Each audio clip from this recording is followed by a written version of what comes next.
afternoon and welcome to this edition of KTN Newsdesk. My name is Edith Kimani. We're still counting down to Christmas. It is exactly 8 days to Christmas. My name is Boni Tunya. This is the 17th day of December 2013 and you're in time for Newsdesk.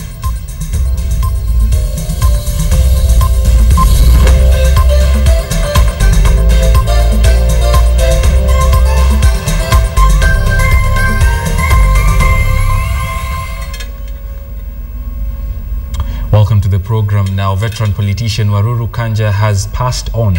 The late Kanja passed on this morning at about 5:30 a.m. at the Tumutumu Hospital in Nyeri, where he had been admitted for close to 2 weeks. Family and friends are visiting the family residence in Kiganjo, that's in Nyeri County. His son, Kanja Waruru, while speaking on behalf of the family, told the media that his father has been ailing from diabetes and asthma and his condition had worsened over the last 2 months. Earlier on, he had been receiving treatment at the Nairobi hospital but had been discharged before his condition worsened, requiring his admission at the Tumutumu hospital. The late Waruru served as a member of parliament for Nyeri Town constituency and also served as a cabinet minister. He has died at the age of 83. The news this morning, I got a call from my father's doctor, who's been looking after him at Tumutumu hospital. Got a call about a few minutes after 6 that my father, who has been unwell for the good part of the last 2 months,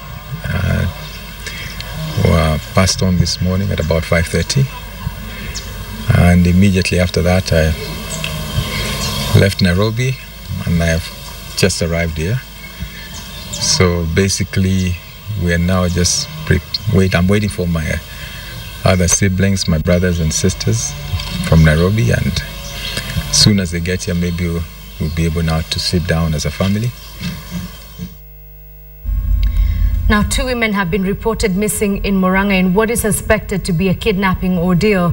One of the women is 100 years old. It is believed 4 men dressed in administration police uniform must have carried out the kidnapping on Sunday morning. Police are looking for the suspects and have called on the public to volunteer information that may lead to the arrest of the suspects. 100-year-old Grace Njeri was abducted together with her daughter-in-law Lucy Wanja. According to Kahuro DC Patrick Muli, the two were abducted by a gang of 4 armed men. The kidnappers came and said that they wanted to know what the owner of that home, who happens to be the son, what he has brought, and they were arranging that to be police officers. And they say that it's like there are some goods they were following. Sasa Soso alikuwa mzee sana, ni Soso wa miaka 120 na sasa hata yeye tunashido alimbeba akampeleka wapi. According to the police, the gang has not communicated with the family or made any ransom demands. Soso anatumiaga maji moto, yani Soso yani ni mtu wa kuchagua, yani hakulagi kitu chochote, yani anakulaga kitu kama kamukimo ya minji, hakulagi kitu ingine na ile maji moto tu. Juu ni mzee kabisa, ni wa kuchagua. Sasa saa hii hatujui sasa anakula nini. There has been an upsurge of kidnappings in Murang'a, people taken from their homes and business premises and their families contacted for ransom. Over 20 people have been kidnapped, with 4 victims killed by the gang in the last 6 months. Catherine Omwando, KTN. Well, for the sake of that family, I hope they find that woman. 100 years old. Can't be easy to be away from familiar surroundings. Right. Elsewhere, there was drama in Eldoret when the body of a 25-year-old casual worker was stuck on the streets of the busy town for more than 20 hours. Now, relatives claimed that the deceased had refused to go home for burial. Now, 2 vehicles that were to ferry the body home developed mechanical problems, but when the relatives pleaded with the cops, the journey eventually progressed.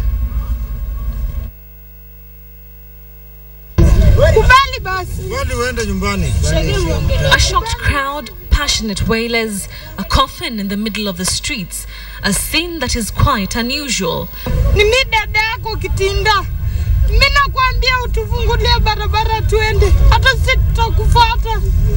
According to relatives, the deceased had simply refused to go home for the final rites. The deceased relatives say that the vehicle that was being used to transport the body to Lupido village in Busia County got mechanical problems. More shockingly, a second pickup that was brought to carry the man home also got mechanical problems. However, when the body was offloaded from the vehicles, they drove off without any glitches. The sisters and brother to the deceased decided to soothe the cops, which took tears and sweat.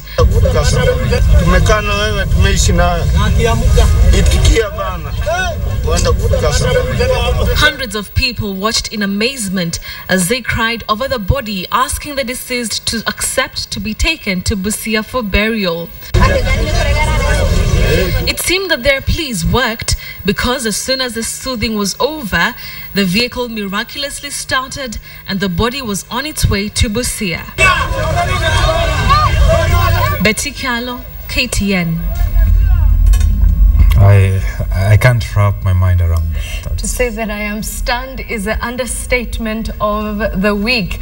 If you want to see that story again, standardmedia.co.ke is a website you need to be logging on. Just click on the KTN icon. Also, I think they should let us know what they think about that. Yeah, do tell us what you know about it. We have our Twitter handle. At KTN Newsdesk, at KTN Kenya. That's where you can tweet us, and we'll be glad to engage with you on this very unusual happening. Elsewhere, sex workers in Kenya joined their counterparts all over the world in marking the International Day to End Violence Against Sex Workers. Now, the day is observed annually on 17th of December by sex workers, their advocates, friends and families and allies. The day calls their attention to hate crimes committed against sex workers worldwide, as well as the need to remove the social stigma and discrimination that is perpetuated by custom and prohibitionist laws that have made violence against sex workers acceptable in Kenya. The work of prostitutes who are either killed or arrested by police and council workers. They are also demanding access to health services. This is our right. This is the day to end violence about us. It is high time we come out for people to know that we have sex workers in our country. Sex workers are not coming from the Western countries, but they come from Africa. We want sex workers to access to health services like any other human being. Sex workers are human beings. Sex workers like are human rights, and they need to be respected. And sex workers are mothers.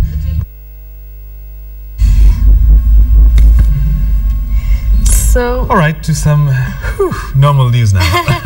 Well, as normal as it gets on KTN Newsdesk, the Google Zeitgeist results for 2013 are out. And this is actually a chance to once again have a look in the mirror as Kenyans. Zeitgeist basically means the spirit of the times. And basically what people are saying. Yeah, so what Google does is compile various trends in different countries based on their monster search engine to tell you what is important to you. Now, this year, kissing is important to many Kenyans. The results show that when Kenyans type how to, it is often followed by kiss. Then how to pray, and coming in third on the list of what Kenyans want to know is how to abort. This last one is particularly telling given the hushed conversations on pro-choice that exist in Kenyan social culture. How to swim, love, meditate and romance are also top searches for this category. Now, in terms of what Kenyans watch, Jicho Pevu tops the list. Now, the results show that the investigative piece is the most searched TV show, followed by Abyss of Passion, and the love to watch others also evident in the fact that Big Brother is the third most watched search engine in Kenya. Illuminati was a curious phenomenon for Kenya in 2013, being the thing that people look for when they type what is. A desire to better lives is also shown in the results with what is development, what is management, communication, what is research, featuring on this list as well. Now, these are just some of the results given by the search engine, and tonight on KTN Prime, we will bring you more trends in the 2013, including who is the most searched personality, where this might surprise you, the most searched event, and the sites we visited most in 2013. You better look out for it. It could be the one on your browser right now.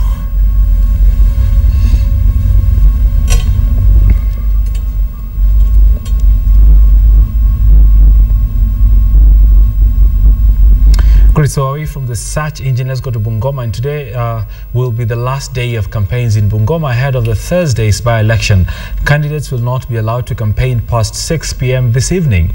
Tomorrow, the Independent Electoral and Boundaries Commission is expected to start distribution of ballot papers to various polling stations in the county. Campaigns are now underway, with candidates making last-round campaigns. Last-minute dash for candidates in the Bungoma By Election. Candidates crisscross the county, capitalizing every opportunity at the doorsteps of the opponent's strongholds.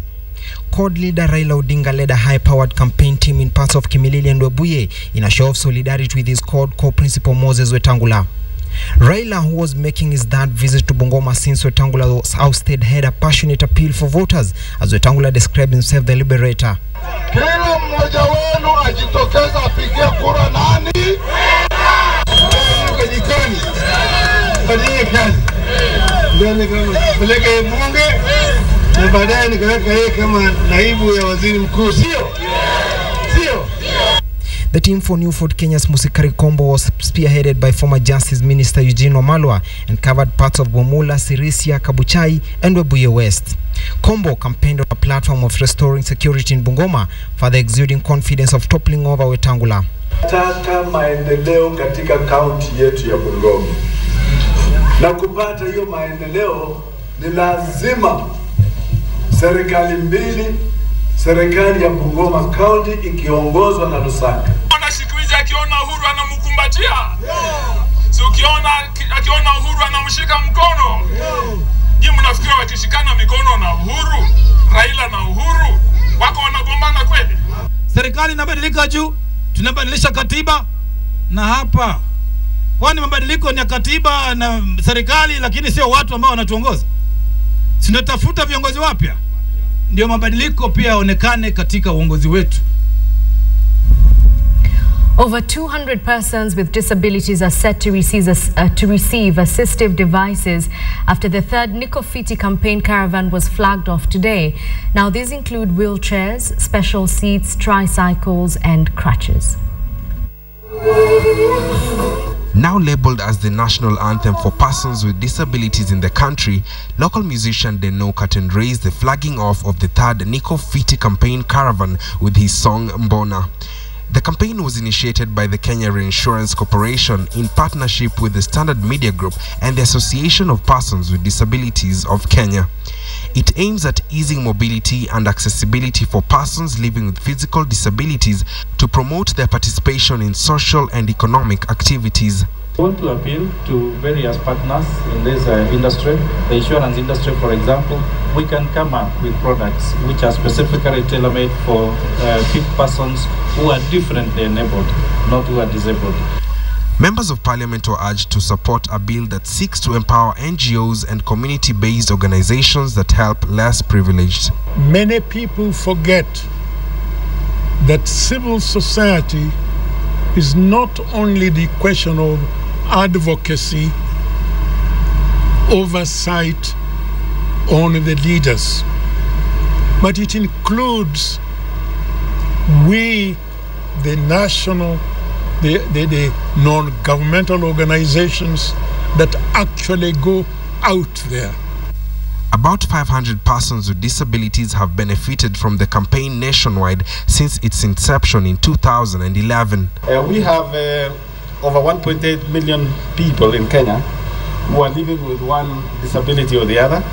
And I think I'd like to call upon Kenyans everywhere that let us think about our brothers and sisters who are living with one form of disability or another. Members of families with persons with disabilities turned out to witness the occasion that saw them receive assistive devices. The caravan is expected to make stopovers in Kangundo, Machakos, Sultan Hamud, Emali, Makindu and Voi before its final destination in Mombasa. Ian Wafula, KTN.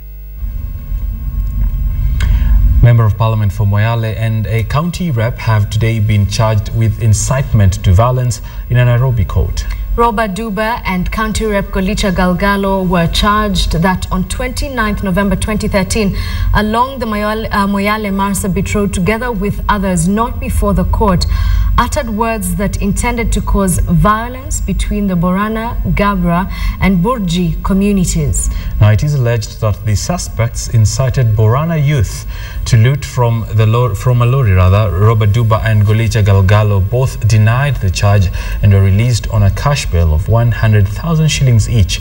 The case will be heard on the 27th, 28th and 29th of January.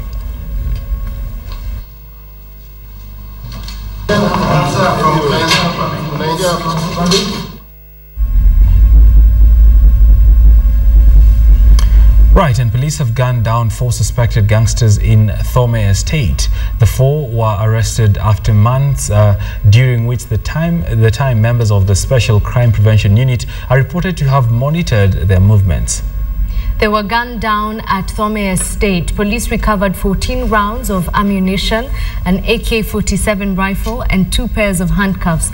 Kasarani OCPD Austin Thumbi, who arrived at the scene, condemned the 4, saying they had been confirmed as dangerous criminals. Now, police have also impounded the car in which the suspects were traveling in, which is thought to have been stolen. A suspicious car that was, it had 4 occupants, was moving towards the area of Garden Estate, and so our officers trying to pursue the car, and they caught up with it here at Thome Estate. So they trying to stop the car, and those people who are inside, having been challenged to stop, instead of stopping, they started firing at the officers. So our officers also fired back, and the 4 occupants were fatally injured.